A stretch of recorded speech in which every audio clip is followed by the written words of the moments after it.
오후 예배 이렇게 나온 거 얼마나 감사합니까? 하나님께 영광의 박수 한번 드리겠습니다. 자, 우리 오늘 오전에 설교를 뭐 했죠, 여러분? 네, 할렐루야. 그래서 감사해서 이렇게 그림을 제가 원고를 드리면 집사님이 그림을 또 그려줘요. 그래서 얼마나 감사한지 모르겠어요. 자, 여기 보면 오늘 오전 예배 때인데 맨 밑에 보시면 우리를 향한 하나님의 사랑의 확증에서 첫 번째가 뭡니까? 창조주가 인간이 되심. 성부, 성자, 성령 하나님은 하나님이십니다. 네, 온 우주와 별들을 창조하시고 온 인간을 만드신 모든 만물을 만드신 분이 인간이 되셨습니다. 창조주가 인간이 되셨습니다. 두 번째는 우리가 죄인인데 우리의 죄된 자리에 예수님이 서셨습니다. 거룩하신 분이 죄가 하나도 없으신 분이 죄인의 자리에 서셨습니다. 그리고 그분이 세 번째는 창조주가 대신 십자가에서 죽으셨습니다. 내가 죽어야 할 자리에 예수님이 죽으셨습니다. 그래서 하나님과의 관계에서 다리가 끊겼었는데 하나님께서 십자가를 통해서 다리를 연결해 놓으셨습니다. 그래서 언제든지 하나님 앞에 나가면 하나님과 화목하게 살 수 있는 우리에게 구원을 베풀어 주셨습니다. 이거 오전에 했던 설교입니다. 이것도 기억이 안 나면 큰일 납니다. 이게 그렇죠, 여러분? 기억나시죠? 네, 할렐루야. 오전 예배 때예요. 그리고 인제 뭐 오전 예배는 할렐루야인데 2주 전에 지난주에는 다른 분 하셨나요? 맞죠? 그 초청 강사 오셨잖아요. 그죠? 기억나시죠? 그 전주에 인제 오후 예배 때 우리가 했는데 한번 보겠습니다. 어떤 걸 했느냐? 회개. 1번 보시면 회개의 의미는 무엇이냐? 그래서 보시면 다시 생각하여 마음을 바꾸는 것입니다. 아까 우리 아들 봤죠? 작은 아들이 "아버지 안 가겠습니다. 싫어요." 그랬는데 마음을 바꿔 가지고 가서 포도원에서 일했습니다. 마음을 바꾸는 거. 그다음에 후회하는 거죠. '아 내가 아버지한테 잘못했구나. 너무 심하게 말했네. 내가 잘못했네.' 후회하는 것입니다. 베드로가 예수님 말씀이 생각났죠. "네가 답을 두 번을 기 전에 세 번 나를 부인하리라." 통곡하면서 돌이켰죠. 후회하는 것입니다. 세 번째는 뭡니까? 행동에 변화가 있는 거예요. 회개는 반드시 행동에 변화가 있습니다. 그다음에 회개의 근원은 그럼 뭐냐?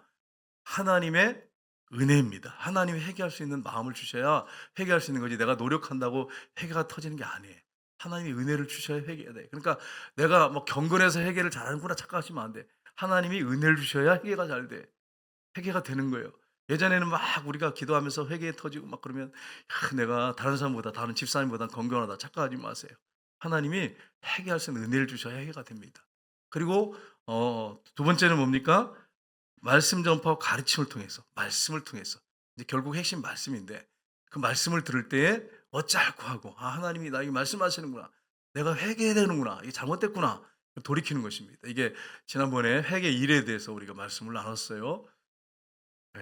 수요일 날 한 건데 이게 기억나시죠? 예 저만 쳐다보고 있으면 안 돼요 여러분. 말씀을 말씀이 생각이 나야 돼. 자 두 번째 이제 오늘은 회개의 두 번째 시간인데 어 우리 한번 그림 두 개 한번 볼까요? 아까 이제 회개는 죄에서 돌이켜서 떠나는 것입니다.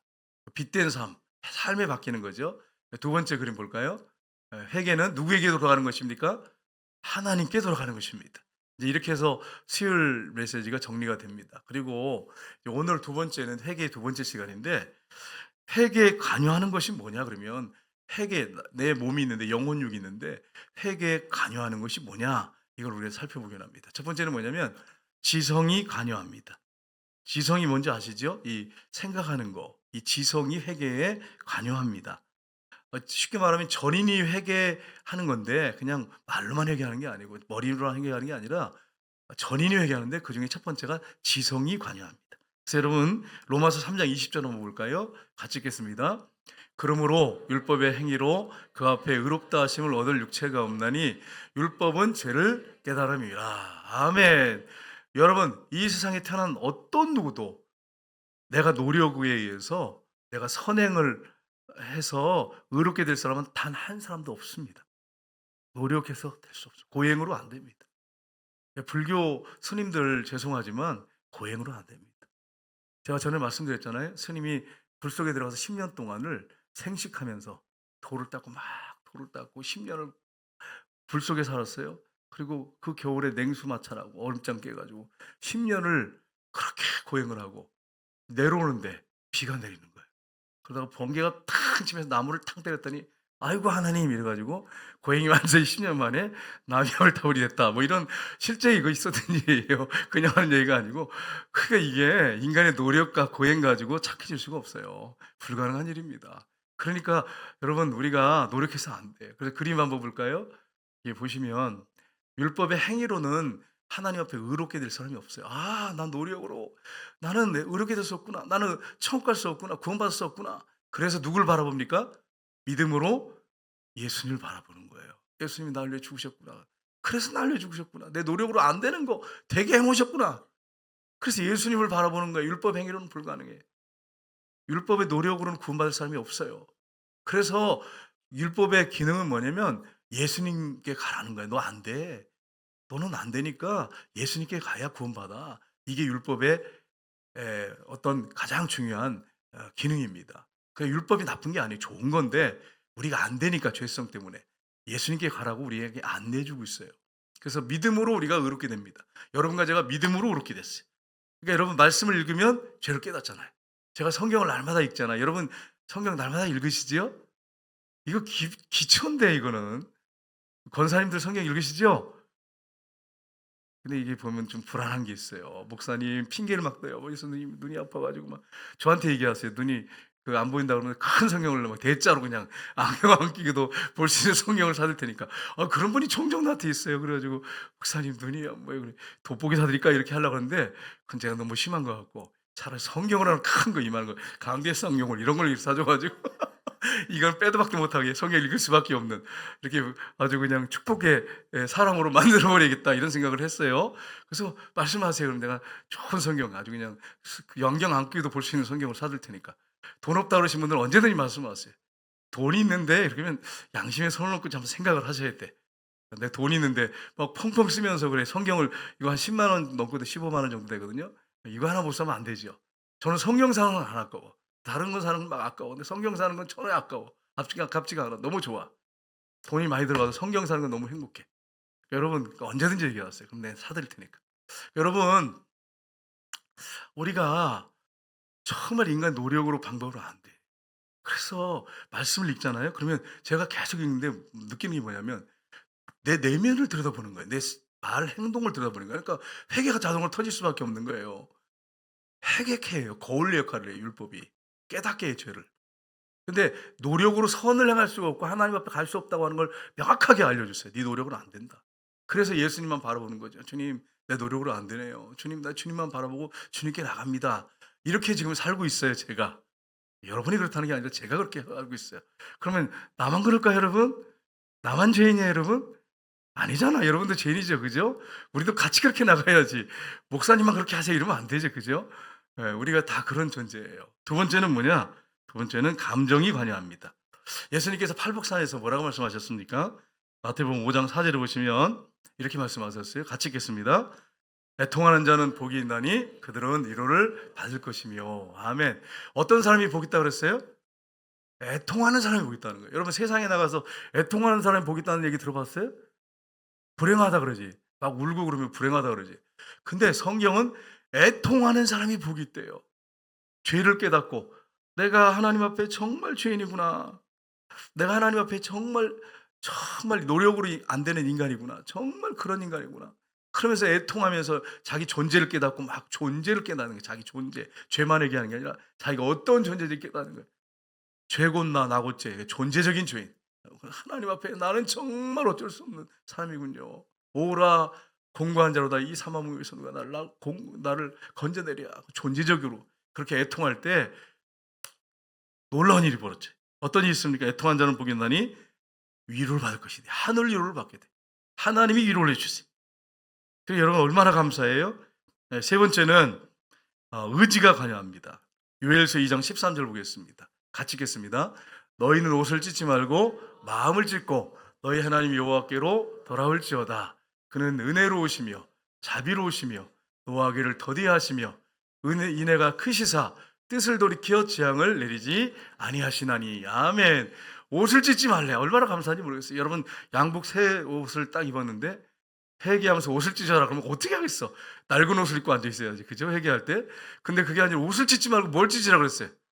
마음을 찢으래. 마음을 찢고 하나님께 돌아오면 하나님은 어떤 분이십니까? 하나님의 존재의 성품이 어떤 거냐? 하나님의 성품은 여러분들 성품이 있잖아요.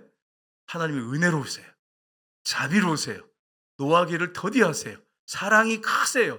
그래서 우리가 회개하고 돌아오면 뜻을 돌이켜서 재앙을 내리지 아니하신다 그랬어요. 그러니까 우리가 의지가 죄에서 돌이키는 거예요. 여호와께로 돌아가는 거예요. 죄를 깨닫고 회개하고 하나님께 돌아가는 거예요. 그러면 하나님이 재앙을 내리지 않고 우리를 다시 회복시키신다고 하는 것을 우리가 기억해야 합니다. 그래서 여러분 그림 하나 볼까요? 도표 보겠습니다. 이 세 개가 관여하는데 지성, 감성, 의지가 회개에 관여합니다. 그래서 여러분 지성이라고 했을 때는 지식, 깨닫는 거죠. 이해 이런 걸 논리 이런 걸 지성이라고 합니다. 감성은 감성, 공감, 직감 이렇게 말할 수 있어요. 감성 이게 내 가슴으로 느끼는 거죠. 공감하는 거죠. 그래서 죄를 공감하고 그리고 회개하는 거죠. 의지는 뭡니까? 행동, 결정, 실천이에요. 그러니까 죄 회개한 사람은 반드시 행동의 열매가 있어야 돼요. 그러니까 예를 들어서 어떤 사람이 아주 그냥 왕소금이 있어요. 우리 없죠, 여러분? 여기 왕소금? 돈을 안 써요. 그냥 맨날 얻어만 먹고 그냥 맨날 우리 권사님들 집사인데 그런 분이 없어서 제가 그렇게 설교를 하지. 내가 어떻게 있으면 이런 설교를 하겠어? 대놓고 어떻게 하겠어? 그죠? 근데 여러분 보세요. 맨날 얻어먹어. 맨날 얻어먹는데 독일은 차 한 잔도 안 사. 이게 회개가 안 된 사람이에요. 회개가 안 된 사람이야. 정말 내가 회개한 사람이라면 어떡합니까? 돈 없으면 못 사는 거 어쩔 수 없어요. 괜찮아 이거는. 괜찮은데 있는데 다른 데는 쓰면서 그러면서 안 사. 그러면 안 되지. 그래서 여러분 정말 회개한 사람은 정말 먹을 거 이렇게 사드리고 어떤 분들은 먹을 거 사드리고 옷이 없는 분들이 옷 사주고 예? 그렇게 하는 거예요. 어려운 사람 도와주고 그게 회개예요. 그게 회개한 거예요. 회개했다고 눈물 흘렸는데 왕소금이 여전히 변하지도 않아. 그냥 손에 안 보려고 그러고 맨날 그냥 공짜만 바라고 이렇게 이런 사람은 여기 없으시죠? 그렇게 해요. 이게 회개가 안 된 거예요. 회개가 안 된 거야. 회개가 안 된. 공짜만 바라고 앉아 있으면 회개가 안 된 거야. 세례요한이 설교할 때 이런 보세요. 세례요한이 그렇게 얘기하고 있잖아요. 네. 옷 두 벌인 사람은 한 벌이 없는 사람한테 줘라. 먹을 거 있는 사람은 없는 사람한테 줘라. 이게 회개의 결과물이다. 군인들한테 뭐라고 합니까? 받은 요를 족한 줄 알고 강탈하지 말아라. 이렇게 얘기하잖아요. 그게 회개는 행동으로 반드시 나타납니다. 회개가 행동으로 나타나지 않은 것은 가짜 회개예요. 자, 그러면 우리가 회개의 결과는 그럼 뭡니까? 회개의 결과. 첫 번째는 뭐냐면 하나님에 대한 견해와 생각의 변화가 일어납니다. 그러니까 회개한 결과는 하나님에 대한 생각이 바뀌어요. 생각의 변화가 일어나요. 하나님 거룩하시구나. 하나님 위대하시구나. 하나님이 어떤 분인지 알아요. 그래서 정말 하나님 앞에 섰을 때 공포의 두려움이 아니라 하나님 무서워하는 게 그냥 일반적인 공포 두려움이 아니라 하나님에 대한 경건한 두려움. 하나님이 너무 위대하시고 공의로우시니까 그분 앞에 섰을 때 거룩하신 하나님 앞에 섰을 때 두려워하는 거. 이런 것이 하나님에 대한 경외감이 들어요. 바뀌어요. 그래서 여러분 그림 하나 보겠습니다. 보시면 예수님이 십자가에 죽으셨잖아요. 십자가에서 사랑과 공의가 만났어요. 여러분 세상에는 사랑과 공의가 만나지 않습니다. 어디에도 세상 공의와 사랑은 만날 수가 없어요. 근데 하나님의 공의와 사랑이 어디서 만났느냐? 십자가에서 만났어요. 인간이 죄를 범했습니다. 그러면 공의는 뭡니까? 심판해야 돼. 하나님의 아들이 우리 죄를 다 짊어지고 우리를 사랑하셔서 십자가에 죽으셨어. 그래서 십자가에서 공의와 사랑이 만났어. 세상에 어디도 공의와 사랑은 만날 수 없어요. 공의는 공의고 사랑은 사랑이에요. 십자가에서 공의와 사랑이 만났어요. 그래서 여러분 하나님의 공의가 십자가에서 이루어졌어요. 하나님의 아들이 우리 대신 저주받으시고 정죄받으시고 심판받으시고 내가 받아야 할 것을 다 받으셨어요. 그래서 하나님의 공의가 만족이 됐어요. 근데 누가 그렇게 죽으셨어요? 하나님의 아들, 하나님이 아낌없이 내어주시는 그 아들이 우리를 사랑해서 내어주시는 아들이 우리를 사랑해서 십자가에서 죽으셨어요. 그러니까 사랑과 공의가 십자가에서 만난 거예요. 예수님이 부활하셨어요. 그 다음에 예수님 부활하신 다음에 어떤 일이 벌어졌습니까? 이제는 막 사랑이 넘쳐요. 그냥 막 넘쳐. 은혜 시대가 됐어요. 은혜 시대가 됐어요. 그래서 지금은 사랑이 막 넘쳐요. 이 부활의 무덤에 빛이 환하게 비치는 것처럼 그냥 샘이 터졌어. 그냥 바위에서. 그래 막 사랑이 막 넘쳐 폭포수 같이 막 쏟아져요. 이게 지금 우리가 경험하고 있는 하나님의 은혜입니다. 여러분과 제가 이 은혜 가운데 사시길 주님으로 축복합니다. 그러니까 여러분 한 주간 우리가 이런 은혜 가운데 사는 사람들이에요. 그러니까 예수 믿는 사람들은 복 받은 사람들이에요. 하나님의 폭포 같은 사랑과 은혜를 받으면서 살아야 돼. 근데 못 받는 사람이 있어요. 이렇게 막 폭포수같이 쏟아지는 사람이 있는데 못 받는 사람이 있어요. 제가 물어볼게요. 비가 막 쏟아지는데 비를 한 방울도 안 맞는 사람이 있어요. 어떤 사람일까요? 몰라요, 여러분? 비 안 맞아 봤어요? 예. 아주 대형 우산을 써 가지고 그냥 막 뒤집어 쓰든지 집에 들어가 앉아 있든지 그러면 비를 안 맞지. 마찬가지로 하나님이 막 사랑을 강물처럼 쏟아부으시 폭포처럼 쏟아부으시고 은혜를 쏟아부어 주는데 마음 문을 뚜껑을 딱 닫아 놓은 사람. '난 절대 은혜 안 받을 거야.' 이러면서 그런 결심은 안 하지만 절대 마음 문을 안 열어. 마음 문 안 열고 나 하면서 '내가 어떤 사람인데.' 이러면서 이런 사람은 하나도 못 받는 거야. 국물도 없어 이런 사람은. 근데 뚜껑을 마음의 문을 활짝 열어 놓고 "주님, 나 주님을 사랑합니다. 주님 사모합니다. 주님 앞에 내가 나아갑니다." 그런 막 그 사랑과 은혜가 폭포수같이 떨어지는 거예요. 그래서 그 은혜 가운데 사는 사람들이 예수 믿는 사람들이에요. 근데 어떤 분들은 그냥 마음은 콕 닫고서 "나는 은혜가 말랐어요. 나는 하나님의 사랑이 필요해요." 여러분이 마음의 문을 닫고 있으니까 그게 안 되잖아요. 회개하고 마음을 확 열어야지. 그래야 은혜가 막 폭포수같이 사랑이 쏟아지는 거지. 여러분 그 하나님의 은혜를 체험하기 위해서 여러분 마음을 회개하고 활짝 열어서 하나님을 향하시기를 주님의 이름으로 축복합니다. 목사님이 그렇게 하십니까? 그렇게 하고 있어요. 하려고 애쓰고 있어요. 근데 놀라운 것은 진짜 은혜를 막 부어 주세요. 제가 회개하고 마음의 문을 확 여니까 주님이 막 부어 주세요. 제가 은혜 받는 사람 같지 않아요, 여러분? 아멘이죠. 노맨인 사람은 안 돼요, 여러분. 여러분 시기하는 거예요. 이거는 시기하는 거. 그래서 저 얼굴 보면 은혜를 받는 거 여러분 느끼시죠?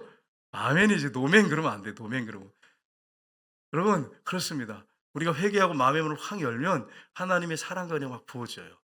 무릎 꿇고 정말 하나님 앞에 내가 어떤 존재인지 알고 "하나님 나 이런 존재입니다." 그러면 정말 하나님 막 은혜를 막 부어 주시더라고요. 눈물이 나고 막 감격스럽고 막 그래요. 그 은혜 가운데 사는 사람들이 예수 믿는 사람들이. 여러분 두 번째는 뭐냐? 죄의식과 자신의 무가치함을 알게 되는 것입니다. 여러분 내가 어떤 존재인지를 세상은 어떻게 얘기하냐면 자기를 막 피하라라 그래요. "넌 대단한 존재야. 너는 막 띄워줘요." 막 "너 있잖아. 널 피하라고 늘 자랑하고 네가 어떤 존재인데?" 막 그러면서 막 이렇게 하는데 그렇지 않습니다. 여러분 탤런트들 스타들이 얼마나 외로워하는지 모르죠. 집에서는 막 외로워 가지고 골방에서 너무 힘들어해요. 인기 떨어질까 봐 두려워하고 정말 힘들게 살아요. 사람들 앞에서 막 자기 피하라고 옷도요 최고급으로 하고 막 머리부터 해 가지고 막 이 뭐 보톡스도 맞고 막 이래 가지고 이 사람들이 막 대단한 것처럼 보여요. 막 그러고 얼굴이 반짝반짝 윤이 나고 막 그냥 그런데 집에 가 가지고는 막 인기 떨어질까 봐 불안해하고 초조해하고 사람들 앞에서는 자기가 최고라고 막 이렇게 하는데 집에 가서는 안 그렇다니까요. 이게 불행하지 않아요 그럼? 우울하게 사는데? 성경은 우리에게 뭐라고 말하느냐? 시편 50편 5절 보겠습니다. 같이 읽겠습니다. "내가 죄악 중에 출생하였으며 어머니가 죄 중에서 나를 잉태하였나이다." 아멘. 제가 이제 죄를 회개하면서 느끼는 게 뭐냐면 '아 나는 존재적인 죄인이구나.' 우리 어머니 아버지가 날 잉태하시고 날 낳을 때 내가 출생할 때보다 존재적인 죄인이구나. 이게 여러분 느껴지니까 겸손해질 수밖에 없죠. 하나님 은혜를 갈구할 수밖에 없는 거죠. 다윗은 이것을 깨달았어요. 자기가 범죄한 다음에 '아 나는 존재적인 죄인이구나.' 하는 걸 깨달았어요. 그다음에 여러분 로마서 7장 24절 볼까요?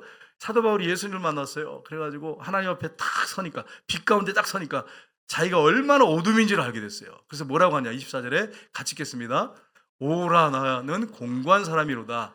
이 사망의 몸에서 누가 나를 건져내랴." 아멘. 아 부활하신 예수님 만나니까 어떻게 됩니까? "오 할렐루야." 그래서 '나는 정말 대단한 사람이다.' 이렇게 나가야 되잖아요. 근데 그게 아니고 하나님의 빛 앞에 주님의 빛 앞에서 보니까 '난 공고한 사람이다. 이 사망이 뭐 있어.' 이 안에서 죄가 치솟아 올라오지 사탄이 자꾸 생각 속에 죄를 넣어 가지고 죄짓게 하지 이러니까 '야 이거 나는 존재적인 죄인이구나. 이 사망에서 누가 나를 건져내라.' 하면서 바로 이어 가지고 하나님의 은혜에 감사하고 있어요. 예수님으로 말미암아 하나님께 감사하고 있어요. '아 나 같은 이런 존재적인 죄를 구원하셨구나. 그리고 인도하고 계시는구나. 하나님이 사랑을 부어 주시고 은혜를 부어 주시는구나.' 이걸 깨달았어요. 감사하는 것을 볼 수 있습니다. 마태복음 5장 3절 보겠습니다. 같이 읽겠습니다. "심령이 가난한 자는 복이 있나니 천국이 그들의 것임이니라." 아멘. 가난한 사람이 복 있다는 게 아니에요. 여러분 오해하시면 안 돼요. 가난한 사람도 교만한 사람 많습니다. 가난한데 자기 자신을 되게 드러내는 사람도 있어요. 근데 여기서 뭘 말씀하고 있냐면 심령이 가난한 사람, 마음이 가난한 사람. 그럼 여러분 이 심령이 가난한 게 무슨 말입니까? 심령이 가난하다 이게 무슨 말입니까? 심령이 가난한 자는 복이 있나니 천국이 그들의 것입니다. 심령이 가난하다는 말이 뭐예요? 여러분 이게 무슨 말이냐면 자신이 아무것도 할 수 없는 존재라는 것을 깨닫는 것입니다. 그게 심령이 가난한 거예요. 주님 앞에 딱 섰는데 또 내가 세상 살아가면서 내 자신을 딱 들여다보니까 나는 아무것도 할 수 없는 존재구나. 하나님을 기쁘시게 할 수 없는 존재구나. 하나님이 기뻐하는 길로 갈 수가 없구나. 난 존재적으로 그런 존재구나. 난 아무것도 할 수 없구나. 난 정말 비참한 존재구나 하는 걸 깨닫는 거예요. 이게 심령이 가난한 사람입니다. 이런 사람은 복이 있대요. 천국이 그들의 것입니다. 그러면 이제 여러분이 목사님 그게 뭐예요? 그런데 그림으로 같이 우리가 봐야 또 알지 않겠어요? 그래서 그림을 한번 보겠습니다. 여러분 이 사람은 어떠세요? 이게 이제 육신으로 이렇게 가난뱅이 거진가 이렇게 생각하는데 그게 아니라 우리의 내면이 이렇단 말이에요. 내면이 하나님 앞에 섰을 때 하나님 나는 정말 아무것도 할 수 없는 존재군요. 이렇게 비참해지는 거예요. 이게 심령이 가난한 거예요. 그 다음 그림 볼까요? 그러면서 이제 소망이 비치죠. 주님 바라보니까 소망이 비쳐요. 창문으로 빛이 들어오잖아요. 나는 정말 아무것도 없으면 존재적인 주인이구나. 나는 정말 비참한 존재구나. 그랬을 때 주님 바라보게 되면 빛이 들어오죠. 그다음 보겠습니다. 그러면 그다음에 이제 희망이 생기는 거예요. 이게 우리 심령 상태 얘기하는 거예요, 여러분. 가난한 사람이 우리가 비하하고 그런 거 아니에요. 가난한 사람들이 심령이 가난하면 이렇게 되는 거예요. 심령이 가난, 마음이 가난하면. 그러면 주님에게 빛이 들어오고 저쪽 거 보면 교회가 보이죠, 그죠? 우리 성전교회는 아닌데 저기 보면 교회가 보여요. 주님을 바라보고 교회를 사모하게 되고 나는 정말 아무것도 할 수 없는구나. 주님 앞에 나가야 되는구나. 교회 올 때 기쁘고 행복해야 돼요, 여러분. 그냥 끌려가지고 오시면 안 돼. 그냥 뭐 물 먹기 싫은데 솔 끌고 와가지고 억지로 물 먹이는 막 이런 물 먹이고 막 이런 억지로 끌려가는 막 질질 끌려고 여기 저 오예배 나오신 분들은 그런 분 한 분도 없으시죠? 할렐루야. 올 때 기쁨으로 해야지 막 끌려가지고 안 가 이런데 막 끌려가지고 와가지고 막 물 먹어 이래가지고 말씀 먹어 이래가지고 신앙생활 하면 안 돼요, 여러분. 그냥 뭐 정말 기쁨으로 나와서 하나님 앞에 나와야지. 우리를 기다리고 계시는데. 그래서 여러분 우리가 심령이 가난하다는 것은 그런 거예요. 나는 아무것도 없으면 존재구나. 주님 아시잖아요. 마음이 가난해서 그렇게 할 때 주님 막 은혜를 막 부어주시고요. 아니야, 넌 내 아들이야. 그리고 넌 내 딸이야. 그리고 나를 이렇게 세우시고 높은 산 위에 세우시고 이렇게 하시는 분이 그러면 또 찬송 복음성가 가사가 생각나죠. 산 위에 세우시는 주님이 생각나죠. 그래서 우리를 그렇게 세우시는 거예요, 여러분. 세우시는 거예요. 여러분 내가 아무것도 한 주간 동안에 살 때 난 아무것도 할 수 없는 존재구나. 심령이 가난해진 사람 복이 있습니다. 천국이 그들의 것입니다. 주님이 그에게 놀라운 은혜를 베푸시고 독수리 날개 침에 올라온 것 같은 샘을 부어주시고 감당할 수 있는 능력을 덧입혀 주십니다. 근데 내가 할 거야. 내가 할 수 있어. 이런 분들은 좀 물을 더 마셔야 돼. 그 물속에 좀 들어가서 좀 잠수를 하셔야 돼. 여러분 사람이 물에 툭 빠지잖아요. 빠지면 뛰어가서 뛰어들어가서 못 건져요, 사람들이요. 아무리 장사라도. 그래서 이렇게 지켜보잖아요. 그 물 먹고 이 사람이 그래가지고 이제 더 이상 아무것도 못해요. 이렇게 누워있을 때 가가지고 머리를 붙잡고 이렇게 끌고 나오는 거. 이게 심령이 가난해가지고 난 아무것도 못해요. 그럴 때 하나님께서 놀라운 은혜를 우리에게 베풀어줘요. 내가 한다고 그러고 막 내가 이러면 이제 물 좀 먹어야 돼. 그런데 정말 아무것도 할 수 없는 존재입니다. 이랬을 때 우리를 건져주시고 우리에게 놀라운 은혜를 주시고 자유함을 주시고 평화를 주시고 기쁨을 주세요. 여러분 두 번째는 뭐냐? 인생에 대한 관점이 변합니다. 자신의 죄된 행동들과 죄된 본성을 알 뿐 아니라 죄 자체를 미합니다. 죄에 대한 미움을 갖게 됩니다. 회개한 사람은 죄에 대한 미움을 갖게 됩니다. 이 죄가 끔찍한 거 아니에요, 여러분? 생각해 보세요. 나의 죄 때문에 예수님 십자가 못 박혀 죽으셨어요. 그럼 여러분 죄를 대해서 어떻게 됩니까? 피 흘릴까 싸우고 죄를 미워하게 되고 그렇게 되는데 죄를 미워하지 않고 사랑한다? 있을 수가 없죠. 회개한 사람이. 시편 한번 보겠습니다. 시편 19편 3절 보겠습니다. 같이 읽겠습니다. 여호와의 율법은 완전하여 영혼을 생식시키시며. 여러분 율법은요 완전합니다. 여러분 율법 우리는 폐기론자가 아니에요. 기독교가 율법 더 이상 필요 없다 아니에요. 율법은 완전합니다. 온전합니다. 순결합니다. 거룩합니다. 공의롭습니다. 의롭습니다. 선합니다. 진실합니다. 율법은 그렇습니다. 율법을 탓하면 안 돼. 율법을 탓할 게 아니라 죄된 나를 탓해야 돼. 왜냐하면 그렇게 깨끗한 율법 앞에 딱 서 보니까, 거울 앞에 서 보니까, 빛 앞에 서 보니까 '야 넌 정말 이런 존재구나.' 이런 걸 아까 그림 보여 드렸죠. 그래서 예수님께 간다고 그랬잖아요. 그러니까 율법을 폐기하는 게 아니라 율법을 통해서 나이가 어떤 존재인지를 들여다보는 거죠. 그게 율법의 기능이에요. 그래서 인생의 관점이 바뀌고요. 율법이 미운 게 아니에요. 미워하면서 '아 난 율법 싫어.' 이게 아니고 율법을 사랑하게 됩니다. 율법이 왜요? 예수님께 인도하니까. 내가 어떤 존재인지 알려주니까 율법이 너무 고마운 거예요. 그래서 여러분 구약 성경 읽을 때 나 율법 싫어 그러시면 안 돼. 율법이 나의 죄를 정확하게 보여주는구나. 너무 감사하네. 하나님을 향한 관점뿐 아니라 성경을 보는 관점이 달라지고 인생을 보는 관점이 달라집니다. 하나님에 대한 관점이 달라지면 인생에 대한 관점도 달라져요. 그래서 이런 부분을 우리가 잘 생각해 가셔서 '나는 지금 어떤가? 나는 율법을 사랑하는가?' 그래서 여러분 제가 이제 성경을 구약을 쭉 읽잖아요. 근데 어떤 분 이런 얘기를 하는 분 있어요. 목사님 구약에는 이렇게 하나님 무서워요. 근데 신약은 왜 이렇게 하나님의 사랑이 이렇게 많으세요?' 이렇게 하는데 그게 아니에요. 동일한 하나님이세요. 우리가 문제는 뭐냐면 하나님 앞에 나아가서 돌이키지 않았을 때는 그렇죠. 근데 우리가 아버지 품에 있을 때 하나님께 돌아갔을 때는 그렇지 않습니다. 율법이 고마운 거예요. 하나님께 나아갈 수 있도록 만들어주기 때문에 이게 우리 인간으로 안 된다고 하는 걸 분명히 보여주기 때문에 예수님을 붙잡게 돼서 하나님 앞에 나아갈 수 있기 때문에 율법이 고마운 거예요. 그러면서 이제 말씀을 읽다 보면 인생의 관점이 바뀌어요. 내 생각 속으로 내 경험 가지고 사는 게 아니라 이제는 하나님 말씀 붙잡고 어떻게 살지를 말씀 안에서 결정합니다. 그 성경의 시편에 뭐라고 되어 있습니까? 주의 말씀은 내 발의 등이요 내 길의 빛이니라. 그래서 말씀을 붙잡고 살게 되는 거예요. 말씀이 너무너무 좋은 거예요. 그래서 어떤 분은 꿀과 꿀성이보다 달다 이렇게 한다고 해서 정말 그렇게 보더라고요. 다윗이 고백했는데 정말 그런 분이 있더라고요. 신앙인들 중에 많아요. 성경이 너무 재밌대. 꿀과 꿀성이보다 단데. 여러분 꿀과 꿀성이보다 여러분 하나님 말씀 다십니까? 아멘 하신 분들은 좀 이렇게 아멘 되는데 어떤 분들은 또 목사님 나는 아무리 노력해도 안 돼요.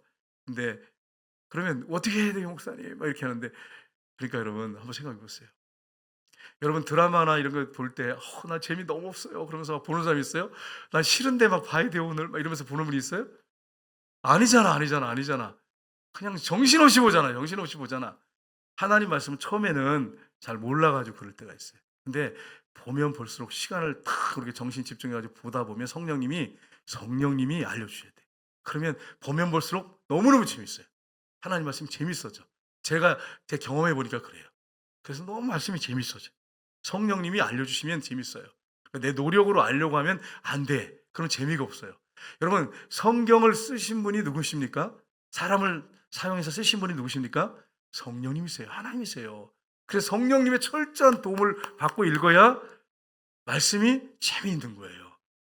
그래서 너무너무 재미있어요. 말씀이. 그렇게 살면 인생이 너무 행복합니다.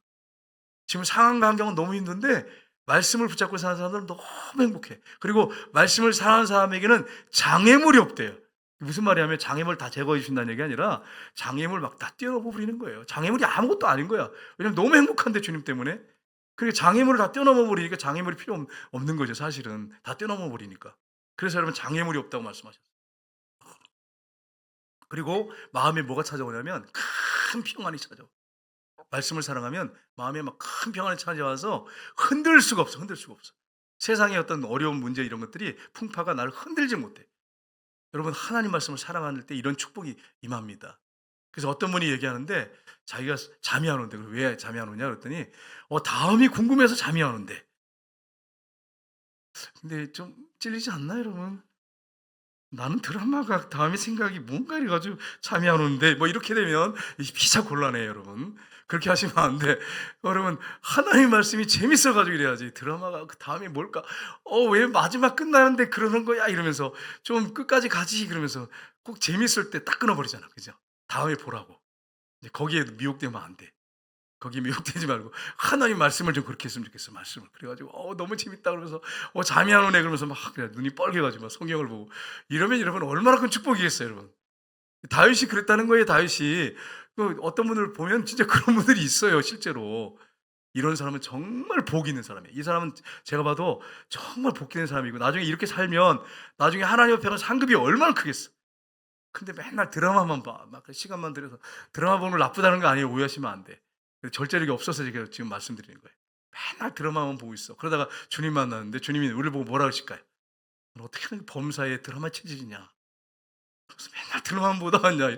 이러면 이게 창피하잖아 이게. 범사에는 드라마 체질이구나. 여러분 범사에 우리는 성경 체질이 돼야 돼. 성경 체질이. 그래서 성경을 계속 읽다 보면 나중에 어떤 일이 벌어지냐면 성경이 나를 읽어요. 처음에 성경이 내가 성경을 읽는데 나중에 성경을 계속 사랑해서 보면 성경이 나를 읽어. 그리고 살도록 만들어. 이 말씀대로 성령님이 도우셔 가지고. 그게 여러분 크리스찬의 삶, 멋있는 크리스찬의 삶이에요, 여러분. 그렇게 사시길 주님으로 축복합니다. 네 번째 마지막으로 구원을 열망하며 오직 하나님의 긍휼을 구하게 됩니다. 여러분 죄에 대해서 막 슬픔, 비탄이 생기잖아요. 죄에 대한 우리 안에 본성이 있으니까 막 회개가 터지죠. 죄에 대한 미움을 갖게 되죠. 성경이 이렇게 말씀하고 있어요. 시편 다윗이 범죄한 다음에 고백했어요. 시편 51편 1절에서 3절입니다. 같이 읽겠습니다. 하나님이여 주의 인자를 따라 내게 은혜를 베푸시며 주의 많은 긍휼을 따라 내 죄악을 지워주소서. 나의 죄악을 빨갛게 씻으시며 나의 죄를 깨끗하게 제하소서. 아멘. 다윗이 우리아의 밧삽을 범하고 우리아를 전쟁터에 보내서 죽였어요. 그 다음에 하나님께 기도할 때 하나님이여 그 주의 사랑을 따라 나에게 은혜를 베푸십시오. 주의 많은 그 긍휼 불쌍히 여기심을 따라 내 죄악을 지워주십시오. 내 죄악을 말하게 씻겨주십시오. 나의 죄를 깨끗하게 지어소서. 신음같이 양털같이 지워주십시오. 쉽게 말하면 그렇게 하나님 앞에 기도하고 있습니다. 여러분 우리가 우리 안에 이런 죄악들을 이렇게 하나님 앞에 고백하면 예수님이 십자가에 못 박혀 돌아가실 때 마지막에 뭐라고 하셨어요? 다 이뤘다. 이게 테텔레스타이예요. 영수증 처리했다는 거예요. 우리의 원죄, 과거, 현재, 미래의 죄를 영수증 처리하셨어요. 그래서 우리가 죄에서 돌이키기만 하면 기억도 하지 않으신대. 그래서 여러분이 죄를 회개하고 그 다음날 똑같은 죄를 가지고 하나님 이런 죄를 졌어요. 그러면 나 무슨 말인지 기억이 안 난다. 이렇게 하시는 거예요, 여러분. 그러니까 죄를 고백하고 돌이키면 하나님께서 그 다음날 똑같은 죄를 가지고 가서 고백하잖아요. 그 회개하고 돌이킨 죄 나는 기억이 안 난다. 야 괜찮아야 이렇게 하신단 말이에요. 하나님이 그렇게 영수증 처리해 버리셨어요.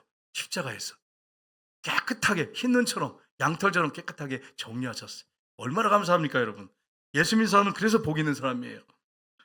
세리의 기도를 보세요. 누가복음 18장 보세요. 같이 읽겠습니다.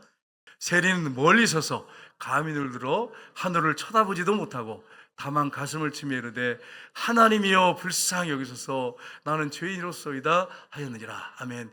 여러분 그 당시에 예수님 당시에 이 세리는 죄인의 대명사였어요. 근데 세리가 하늘을 우러보지 못하고 성전에서 가까이 가지도 못하고 멀리 떠가지고 고개를 푹 숙이고 가슴을 피면서 난 존재적인 죄인입니다. 난 본질적으로 죄인입니다. 하나님. 그러면서 불쌍히 여기세요. 죄인으로서이다 고백했을 때 이 사람이 용서받고 응답받고 돌아갔다고 예수님이 말씀하고 있습니다. 우리가 한 주간 살 때 넘어집니다. 죄 안 넘어지는 거 아니에요. 넘어집니다. 실패할 때가 있습니다. 그때 어떻게 되느냐? 하나님께로 죄는 죄짐인 다음에 어떻게 돌아가는 거예요. 사진을 한번 볼까요? 네, 사진을 보면 탕자가 아버지 품에 가서 안기는 게 바로 회개입니다. 이게 회개의 절정이에요. 이 돌이키는 거예요. 그러면 언제든지 회개하고 돌이키면 아버지가 용서해 주십니다. 뭘 통해서 용서해 주느냐? 십자가의 대속을 통해서. 예수님이 깨끗하게 다 이루어놨기 때문에 그 대속을 통해서 깨끗하게 기억도 하지 않고 용서해 주십니다. 탕자가 돌아왔을 때 아버지가 조목조목 따졌습니까? 한 가지도 안 따졌습니까? 한 가지도 안 따졌어요. 야, 내가 지금 너는 진짜 넌 나쁜 놈이야. 넌 내가 생각했을 때 어떻게 내가 살아있는데 유산을 다 달라 그래서 가지고 가가지고 그것도 한 푼도 안 남기고 거지가 돼서 돌아왔냐? 야, 이 나쁜 놈아 빨리 나가라. 이렇게 안 했어요. 한 가지도 얘기하지 않았어요. 바로 그냥 종들을 불러가지고 목욕을 시켜서 제일 좋은 옷을 입히고 손에 가락길 끼워주고 신발 신겨주고 신발도 정말 다 떨어진 거 신고 온 것 같아요. 신발 신겨주고 살찐 송아지를 끌고 와라. 잔치하자. 막 이러면서 이 금이 한양한 것도 아닌데 죄를 기억하잖아. 하나님 아버지의 마음이 이렇습니다. 항상 이렇습니다. 그래서 우리가 죄에서 돌이켜서 하나님 앞에 가면 이렇게 하나님께 품어주는 거죠. 그 다음 그림 한번 볼까요? 그래서 우리가 세상 살다 보면 세상은 죄악 도시고 어둠이 가득합니다. 살다 보면 정말 힘들어요. 죄 때문에 이긴다는 게 세상에서 힘들어요. 그러나 우리의 믿음의 길을 걸어가죠. 걸어가는데 누굴 향해서 갑니까? 죄에서 돌이켜서 하나님께로 가는 거예요. 그러면 앞에 그 사진, 그 탕자처럼 안아주시는 그 사랑을 경험하면서 사는 사람들이 예수 믿는 사람들이에요. 이렇게 해가지고 세상에 살다 보면 죄를 짓단 말이에요. 죄에서 돌이켜가지고 회개하고 돌이키면 그 앞에 그림 다시 한번 보여주세요. 그러면 그래서 하나님께 가면 하나님 품어주시는 거예요. 이게 우리의 죄에 대한 회개에 대한 결과물입니다. 하나님 이렇게 해주십니다. 자, 그래서 이제 마지막 이제 이 설교를 정리하겠습니다. 마지막 그림 보시면 두 번째 회개 시간인데 회개에 관여하는 것은 무엇입니까? 지성, 뇌를 그려놨어요. 우리 집사님 그림을 너무 잘 그리세요. 뇌를 그려놨어요. 그 다음에 보니까 감성, 마음이 하나님 앞에 정말 회개하는 거죠. 그 다음에 의지가 죄에 대해서 돌이켜서 단호하게 끊어버리는 것입니다. 회의 결과는 뭡니까? 결과 첫 번째는 뭡니까? 하나님에 대한 견해와 생각의 변화가 생깁니다. 두 번째는 죄의식과 자신의 무가참을 알게 됩니다. 그리고 인생에 대한 관점이 변합니다. 네 번째는 구원을 열망하며 오직 하나님의 긍휼만을 구하게 됩니다. 심령이 가난한 자는 복이 있나니 천국이 저들의 것임이라고 했죠. 심령이 가난한 게 뭐라고 했습니까? 자신이 아무것도 할 수 없는 존재라는 걸 깨닫는 거예요. 하나님, 나는 아무것도 할 수 없는 존재군요. 이렇게 깨닫고 나가는 것입니다. 그때 하나님께서 사랑으로 품어주시고 우리의 죄를 씻어주시고 깨끗하게 해주시고 다시 일어날 셈과 용기를 부어주십니다. 한 주간 동안 이런 사랑 가운데 사는 사람들이 크리스찬입니다. 여러분과 제가 한 주간 동안에 영적으로 승리하는 한 주간 다 되시기를 주님의 이름으로 축복합니다. 기도하겠습니다.